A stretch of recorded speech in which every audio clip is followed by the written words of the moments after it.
엊그제 금요 심야 기도회 때 그 주간이 사무엘 남성교회였는데 특송을 하시는데 그 목소리가 얼마나 웅정하고 정말 아주 쩌렁쩌렁했습니다. 심야 기도회 주관하면서 앵콜 나오기는 처음이었습니다. 정말 많은 분들이 은혜를 받으셨다고 저한테 말씀하시는 거예요.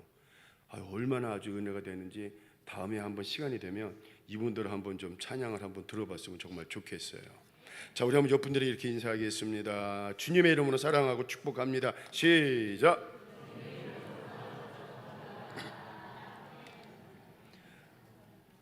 아주 오래전에 그 충북 음성에서 있었던 그 이야기입니다. 마산의 어느 교회 목사님이 부목사로 섬긴 지 5년째 되던 해에 그 담임 목회를 나가기 위해서 기도하던 중이었습니다. 근데 어느 날 이 담임 목사님과 테니스를 이렇게 치다가 손등에 부스럼이 있는 것을 발견했어요. 계속 약 바르고 뭐하고 해도 낫지가 않아요. 점점점 커지는 거예요. 그래서 병원에 갔더니만 의사가 하는 말이 좀 더 큰 병원으로 가세요. 그래서 종합병원에 가서 정밀 검사를 받았는데 피부암이었습니다. 담임 목회는커녕 부목사직도 내려놓고 오랜 시간 동안 항암 치료를 받은 거예요. 자, 이렇게 항암 치료를 받던 어느 날 충북 음성에 있는 어느 교회에서 주일 예배 때 설교를 부탁을 받았습니다. 그 교회를 담임하던 목사님이 미국으로 유학을 떠나면서 후임인 이 친구인 이 목사님을 추천한 겁니다. 근데 목사님은 몰랐어요. 그 교회 교인들은 담임 목사님 추천한 목사님이 온다고 해가지고 잔뜩 기대를 했습니다. 이분도 뭐 담임으로 가려고 해서 설교하러 간 것이 아니라 그냥 내가 없으니까 주일날 와서 설교해 주세요. 그래서 갔습니다. 교인들 잔뜩 기대를 했는데 웬걸 막상 주일날 교회에 나타난 목사님의 모습은 보고 너무나 큰 실망을 했습니다. 머리칼은 다 빠지고 앙사하게 뼈만 남은 암 환자가 나타난 거예요. 그 목사님이 주일 설교를 한 다음에 교회에서 이모회가 열렸습니다. 그런데 그 자리에 그 장로님이 이런 말씀하는 거예요. 오늘 설교한 목사님을 저는 담임 목사님으로 모시고 싶습니다. 그 의견을 내는 거예요. 다들 아니 어떻게 암 환자이신 이 목사님을 이분을 담임 목사님으로 모실 수 있냐. 근데 그 장로님이 이런 말씀을 하시는 겁니다. 예, 오늘 예배 때 저는 이전에 경험하지 못한 하나님의 큰 은혜를 받았습니다. 목사님이 비록 암 환자이시지만 우리가 이분이 한 주 설교를 듣고 그분의 장례를 치르더라도 우리 교회는 복 받을 것 같습니다. 이거 얼마나 대단합니까? 근데 놀라운 것은 그 장로님의 말씀을 듣고 교인들도 잠시 곰곰이 생각해 봤어요. 근데 정말 온 성도들이 누구나 할 것 없이 하나님의 큰 은혜를 받은 것입니다. 온 교인들이 인간적인 모습만 보고서 목사님을 판단한 그 잘못을 눈물로 회개를 하고 이번 기회에 우리 교회가 다시 한번 하나님의 말씀으로 새로워지자 결단을 했습니다. 결국 교회는 그 목사님을 담임 목사님으로 모시기로 결정을 하고 아주 오래된 이야기니까 청빙서를 보냈습니다. 그런데 그 청빙서를 받아든 목사님이 울었다고 합니다. 암 환자인 자신에게 담임 목사 청빙서를 보내는 교회가 있다니. 그리고 목사님은 가방을 챙겨 들고 사모님과 함께 기도원에 들어가 그때부터 금식 기도를 했어요. 근데 그들은 그 교회 담임자로 갈 생각으로 금식 기도원에 간 것이 아니라 자신의 처지를 너무나 잘 알기에 암 환자인 자기를 담임 목사로 청빙하겠다는 그 교인들 성도들의 마음이 너무나 고마워가지고 하나님, 나는 아닙니다. 대신에 훌륭한 목회자를 보내주시옵소서 기도하려고 그 기도원에 올라간 것입니다. 근데 여러분, 놀라운 일이 일어났습니다. 목사님이 금식하며 기도하는 과정에 하나님께서 큰 은혜를 베풀어 주셨어요. 이 목사님의 암이 치유되는 역사가 일어났습니다. 결국 목사님은 자신의 병이 치유된 것을 하나님의 계시로 여기고 감사하는 마음으로 그 교회 청빙을 받아가지고 충북 음성에서 행복하게 목회를 하셨다고 합니다. 오래전 이야기입니다. 저는 그 얘기를 듣고 이런 생각을 해봤어요.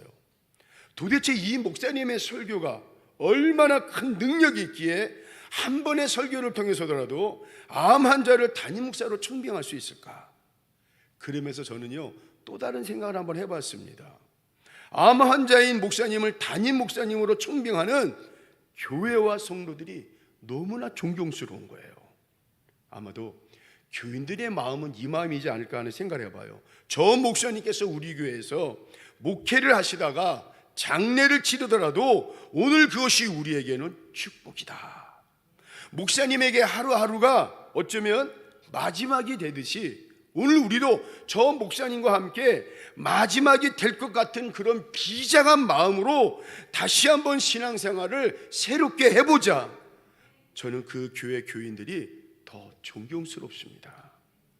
오늘이 마지막이 될 것 같은 마음으로 최선을 다해서 신앙생활을 해보자. 자, 오늘 종료주일을 보내고 이제 우리 모두는 내일부터 고난주간을 맞이하게 됩니다. 2000년 전 우리 주님도 오늘을 기점으로 이 땅에서 인간의 모습으로서는 마지막을 맞이하십니다. 그럼 우리 예수님의 그 마지막 모습은 어떤 모습이셨을까? 그런 의미에서 오늘 우리도 이 한 주간, 고난주간, 이 한 주간 어떤 모습과 어떤 마음으로 살아야 될까? 우리 한번 첫 번째 한번 보겠습니다. 말없이 주님을 묵상하며 주님의 발자취를 따라가는 삶을 살아야 됩니다. 그런 의미에서 오늘 본문에 나오는 우리 주님도 마지막 삶을 향해 지금 한 걸음 한 걸음 지금 걸어가고 계십니다. 그런데 여러분 보세요. 그렇게 믿었던 사랑하는 제자 가룟 유다로부터 배신을 당합니다. 우리 마태복음 26장 15절 16절 읽어보겠습니다. 시작. 내가 예수를 너에게 넘겨주리니 얼마나 주려느냐 하니 그들이 은 30을 달아 주거늘 그가 그때부터 그 예수를 넘겨줄 기회를 찾더라. 어디 그뿐입니까? 빌라도 앞에서 사람들 앞에서 우리 주님 신문을 받으시고 매맞으시고 때리시고 고통을 당하십니다. 마태복음 20장 67절 읽어보겠습니다. 시작. 이에 예수의 얼굴에 침 뱉으며 주먹으로 치고 어떤 사람은 손바닥으로 때리며. 여러분 진짜 마음이 아픈 게 뭡니까? 그렇게 사랑했던 제자들이 제 목숨 살겠다고 결정적인 순간에 한 사람도 빠지지 말고 제자들 전부 다가 예수님을 고무신 헌짝 버리듯 그냥 다 도망을 갑니다. 또한 우리 주님은 십자가를 메고 이제 골고다 언덕까지 오르십니다.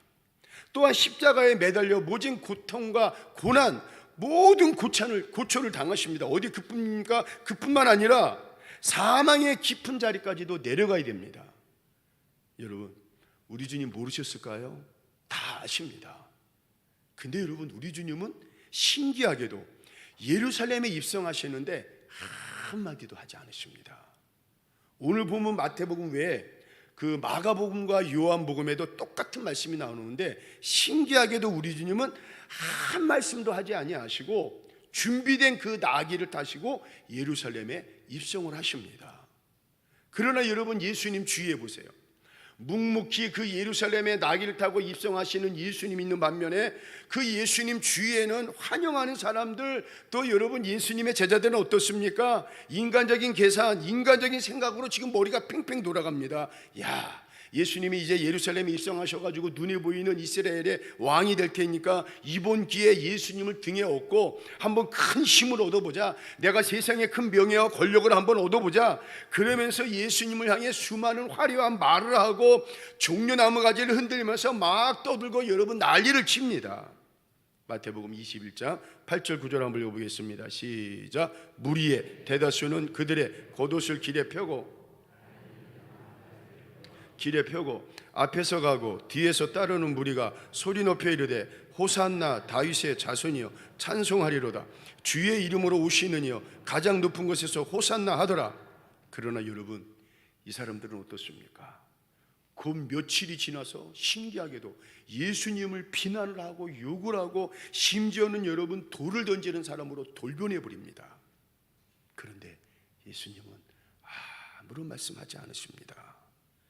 이제 오히려 자신에게 닥쳐올 고난과 희생과 수고, 특별히 십자가를 생각하십니다. 그렇습니다. 오늘 우리는 이제 오늘 종료주의를 보내고 이제 내일서부터 이제 고난주간을 오늘서부터 이제 고난주간을 맞이하는데 우리 여러분 이랬으면 좋겠습니다. 세상의 말은 좀 줄이고 한 주간 나를 가만히 돌아보고 나 자신의 신앙을 점검했으면 좋겠어요. 그동안 예수님의 복만 생각했지, 그동안 예수님보다 나를 위한 삶을 더 살았지. 여러분, 그 뒤에 있는 수고와 희생, 내가 져야 할 십자가를 다시 한번 묵상해 보자는 것입니다. 우리 역시 십자가에서 죽어야 할 그런 존재들입니다. 여러분, 죽어야 할 자들이 무슨 말이 필요합니까? 지금 나의 신앙 상태는 어떤가 돌아봤으면 좋겠습니다. 우리 가정의 영적인 상태는 어떤가, 고난주간 한 주간 동안 말을 줄이고 여러분 우리를 돌아봤으면 좋겠습니다. 축복의 통로인 우리 교회를 통해 내가 이렇게 하나님의 큰 은혜를 받았는데 우리 교회에서 도대체 나의 신앙의 영적인 상태는 어떠한가, 여러분 한 주간 돌아봤으면 좋겠습니다. 내가 교만하지 않은가, 주님을 드러내기보다도 나를 드러내는 교만이 있지 않은가, 여러분 나를 돌아봤으면 좋겠습니다. 한 주간 세상의 말은 좀 줄이고 하루 한 끼 정도의 금식을 하면서 매일매일 말씀을 묵상하면서, 특별히 내일부터 시작되는 우리 특별 새벽기도에 동참을 하면서 나 자신의 신앙의 상태를 점검하다 보면 분명 우리가 그동안 잊었던, 그동안 안 보였던 내가 감당해야 할 수고, 내가 힘써야 할 희생, 무엇보다도 내가 져야 할 십자가가 분명히 보일 것입니다. 내가 그동안 자녀를 위해 기도하는 것을 그동안 너무나 소홀히 했구나. 세상에 좋은 것으로만 입히고 먹히려고 했지, 그것보다도 더 소중하고 귀한 것을 내가 잊고 있었구나. 내가 하나님을 믿는다 하면서 이러면 안 되지 라면서 깨달을 수 있을 것입니다. 여러분, 내 삶의 마지막이라면, 내 인생의 마지막 시간인데 여러분 우리가 무슨 말이 필요하겠습니까? 주님도 그 마지막을 우리를 위해, 저와 여러분들을 위해 묵묵히 골고다 언덕길을 오르십니다. 그 골고다 언덕길로 오르신 것처럼 오늘 우리도 내 인생의 마지막이라면, 여러분 내 인생의 시간의 마지막이라면 여러분 무슨 말이 필요하겠습니까? 나를 위해 십자가 지시고 골고다 언덕길을 오르신 그 주님을 바라보면서 우리 고난주간 한 주간 기도와 금식, 말씀으로 나를 돌아보시고 나의 신앙을 다시 한번 점검하시고 주님 앞에 더 가까이 주님의 그 고난의 길, 십자가의 길을 같이 동행하는 그 믿음의 삶을 살아가는 그 한 주간이 되시기를 이 시간 주의 이름으로 축원을 드리겠습니다. 두 번째로, 이제 종료주의를 통해 예수님에게 고난과 아픔을 주며 가시를 주는 이들이 나타납니다. 누구입니까? 바로 예수님이 그렇게 사랑했던 가룟 유다가 예수님을 향해 배신을 하면서 예수님에게 아픔을 주고 가시를 던져줍니다. 또 누가 있습니까? 대장들과 바리새파 사람들, 백성의 장로들 아닙니까? 이들은 예수님이 너무나 미워요. 이들은 예수님이 너무나 미워가지고 예수님을 죽이고 싶어요. 그래서 이들은 밤마다 모여가지고 은어를 하고 뒤에서 수군수군하고 뭔가 계략을 다 꾸밉니다. 마태복음 26장 4절을 보겠습니다. 시작. 예수를 흉계로 잡아. 그러나 이들은, 여러분 백성들이 예수님을 너무나 따르기에 그동안 소극적으로 예수님에게 적대 행위를 했는데, 이제 여러분 오늘 종료주일과 함께 예수님에게 적극적으로 아픔을 주고 가시를 던져줍니다. 또 누가 있습니까? 예수님을 환호하는 수많은 무리들입니다. 이들은 예수님이 예루살렘에 입성해서 올 때만 해도 막 종려나무 가지를 흔들리면서 열렬히 환영하고 환영을 하지만, 여러분 며칠도 못 돼가지고 예수님을 향해 등을 돌리고 예수님에게 아픔과 가시를 던져줍니다. 여러분 그렇습니다. 내가 혹 가룟 유다처럼, 대장과 바리새파 사람들처럼, 또는 좋을 때는 할렐루야 하면서 언제 그니듯이 배신하고 등 돌리면서 돌변하는 수많은 군중들이 예수님에게 아픔과 가시를 준 것처럼 오늘 내가 바로 그 아픔을 주고 가시를 주는 사람은 아닐까? 여러분 우리를 냉정하게 돌아봐야 됩니다. 혹 가정에서 내가 그 가시가 아닌가? 부모의 마음을 아프게 하고 찌르게 하는 그 가시는 아닌가? 아내와 자녀의 신앙을 가로막는 그 아픔의 가시는 아닌가? 무엇보다도 하나님의 은혜를 저버리는 그런 가시는 아닌가? 또는 주위 사람들에게 아픔을 주고 신앙의 힘을 잃어버리게 하는 그 가시는 아닌가? 오늘 종료주의를 보내고 마지막 생애 시간, 고난주간을 보내시는 우리 주님을 보세요. 곧 있으면 찌르는 가시가 되어가지고 예수님을 배신할 제자들이지만 우리 주님 어떻게 하십니까? 만찬을 준비를 하시고. 그 영화를 한번 봤습니다. 여러분, 성경에는 구체적으로 나와 있지 않지만 영화에 보면 여러분, 다른 주석이나 신학서적을 이렇게 살펴보면 여러분, 이런 내용이 있습니다. 성경에는 포함되지 않은 이런 내용이 있을 것 같아요. 보니까 거기 뭐냐면요, 만찬을 준비를 하시고 제자들 한 명 한 명을 부릅니다. 베드로야, 이리 와라. 그러면서 여러분, 말없이 우리 예수님이 베드로를 꼭 끌어안아 주십니다. 그리고 이 한마디 합니다. 베드로야, 사랑한다. 그 다음 야곱을 부릅니다. 야곱아, 일로 와라. 그러면서 말없이 그 야곱을 꼭 끌어안아 줍니다. 그리고 이 한마디 합니다. 야곱아, 사랑한다. 그러면서 제자들 한 명 한 명 안아주시면서 사랑한다, 사랑한다. 그리고 어디로 올라가십니까? 겟세마네 동산에 올라가가지고 통곡하시면서 기도하시던 우리 주님 아니십니까? 너 왜 그래? 네가 그러고도 사람이야? 너 왜 그랬어? 그 가시처럼 우리 예수님은 찌르지 않으십니다. 잠시 후면 자신을 가른 유다지만 그 유다를 향해 네가 사람이냐? 네가 정말 사람이냐? 너 어떻게 그럴 수가 있어? 그러면서 여러분, 애들아, 바로 이놈이야. 이놈이 나를 팔 거야. 여러분, 이렇게 우리 주님은 찌르는 가시가 아니라 오히려 예수님을 찌르는 가시 같은 유다를 여러분, 유다야, 일로 와라. 그러면서 여러분, 우리 예수님이 가른 유다를 꼭 끌어안아 주시고, 유다야, 내가 너를 사랑한다.